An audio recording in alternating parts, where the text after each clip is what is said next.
सूर्योदय के साथ नई चेतना का जागरण होना प्रारंभ हो जाता है, जो साधना के पथ पर अपने आप ही गतिशील बनाना प्रारंभ कर देता है।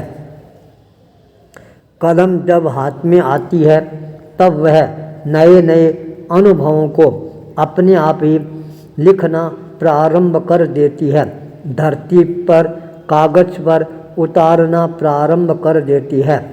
माइक जब सामने आता है तब विचारों का प्रकटीकरण होना भी अपने आप प्रारंभ हो जाता है। सत्य का अनावरण करना यही जीवन का सबसे बड़ा ध्येय बन जाता है।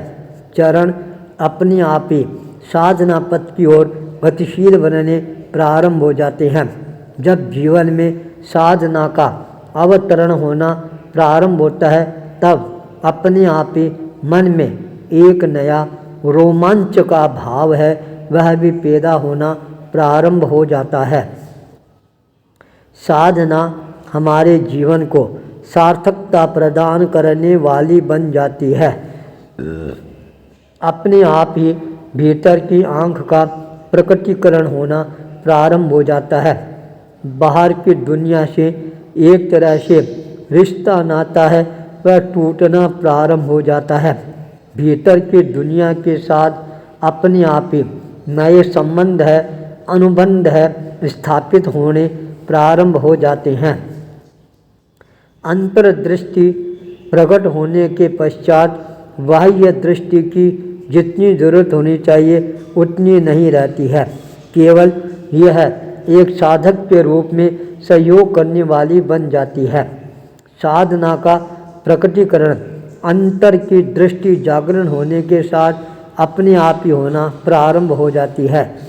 साधना के समय जो नए नए अनुभव होते हैं उन अनुभवों को ग्रहण करने के साथ चित्रवत सत्य से प्रकटीकरण करने में कलम का बहुत बड़ा सहयोग रहता है। वह कलम जब चलनी प्रारंभ होती है तब अंतर के अनुभवों का अपने आप ही साक्षात्कार होना प्रारंभ हो जाता है, जो स्वयं साधक के लिए तो प्रेरणा प्रदान करने वाला होता ही है। जो भी व्यक्ति पढ़ने वाले होते हैं उनके जीवन में भी नया प्रकाश फैलाने वाला बन जाता है।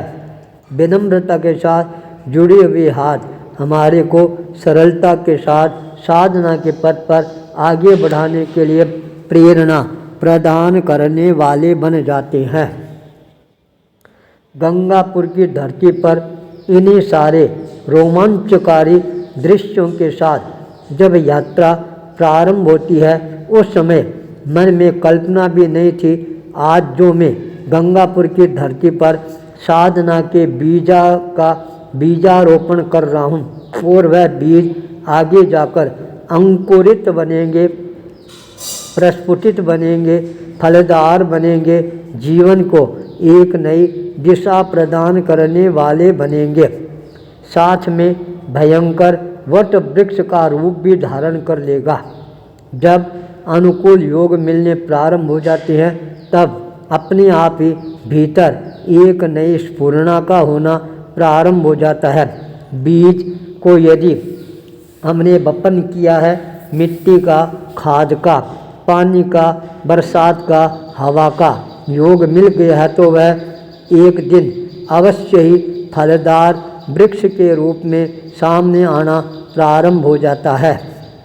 मेरे कदम आगे से आगे गतिशील बनते चले गए और अनेकों प्रकार का सहयोग मार्गदर्शन है वह भी मेरे को प्राप्त होने प्रारंभ हो जाते हैं, जिसके कारण साधना के पथ पर आगे बढ़ने में कोई प्रकार की कठिनाइयाँ मेरे जीवन में उपस्थित नहीं होती है। मैं अपने आप को और ज़्यादा गहराई के साथ इस दिशा में अपने आप को अग्रसर करना प्रारंभ कर देता हूँ।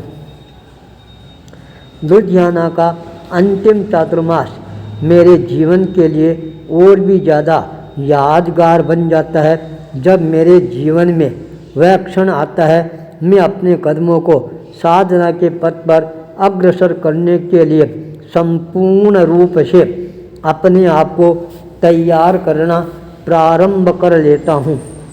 साधना का रोड मैप है, वह जारी करने में भी देरी नहीं लगाता हूँ। उसको देखकर अनेकों व्यक्ति आश्चर्यचकित रह जाते हैं। क्या कोई ऐसा भी व्यक्ति होगा जो पहले अपनी साधना का रोड मैप जारी करके सबको सजग कर दे? अब मेरे जीवन है वह केवल मेरे कल्याण के लिए ही है। मैं जिस लक्ष्य को लेकर अपने जीवन को आगे बढ़ाना प्रारंभ करना चाहता हूँ, आज मैं उस लक्ष्य की ओर संपूर्णता के साथ अपने आप को गतिशील बनाना चाहता हूँ। कोई व्यक्ति मेरे साथ में आए या नहीं आए, यह मेरे को चिंता नहीं है। मेरे को एकमात्र चिंता है, वह है केवल अपनी साधना का, अपने लक्ष्य के चरण वर्ण करने का। जब मैंने अपनी साधना का रोड मैप श्रमण संघ के प्रवर्तक राजेंद्र मुनि के सामने प्रस्तुत करने का प्रयास किया, उस समय सुरेंद्र मुनि, जो अच्छे साहित्यकार हैं, लेखक हैं, वक्ता है, उनका ध्यान उसके ऊपर केंद्रित होना प्रारंभ हो जाता है। रायकोट का यह दृश्य आज भी मेरे को याद है, जब वहाँ पर हमारा सामूहिक प्रवचन का आयोजन रखा गया था। उस आयोजन में जब मैंने अपने साधना का रोड मैप उनके सामने प्रस्तुत किया, उनकी आंखों में भी एक बार एक नई चमक आ जाती है। उन्होंने कहा, भूपेंद्र मुनि, आपने जो साधना का रोड मैप जारी किया है, क्या यह साधना करना आपके लिए संभव बन पाएगा? मैंने स्पष्टता के साथ कहा, क्यों नहीं, अवश्य ही मेरे को इस क्षेत्र में आगे बढ़ने का अवसर है, वह प्राप्त होगा। मुनि परिवार, जो मैंने संकल्प कर लिया है, अब यह संकल्प अड़िग है। मेरी बात का समर्थन करते हुए तेरापन युवक परिषद के अध्यक्ष धीरज सेठ ने कहा, हमारे मुनि परिवार या तो कोई संकल्प करते नहीं हैं, यदि कोई संकल्प कर लेते हैं फिर उसको कभी भी अधूरा नहीं रख सकते हैं, हर हालत में पूरा होकर ही रहता है। राजेंद्र मुनि ने कहा, आप इतने बड़े संघ के सामने इतना बड़ा रोड मैप जारी कर दिया, क्या आपके मन में डर और भय नहीं लगा? लोग क्या कहेंगे? धर्म संघ है, वह आज्ञा प्रदान करेगा या नहीं करेगा? उन्होंने आश्चर्य के साथ यह प्रश्न मेरे सामने प्रस्तुत किया। मैंने दृढ़ संकल्प शक्ति के साथ कहा, चाहे कुछ भी हो जाए, मेरा काम है निवेदन करना, साधना का रोड मैप जारी करना। मानना और नहीं मानना यह संघ का काम हो सकता है। यह मेरे को जो दिशा निर्देश प्रदान करेंगे, मैं उसी दिशा निर्देश के अनुसार आगे बढ़कर अपनी साधना को और ज़्यादा प्रशस्त करने का प्रयास करूँगा।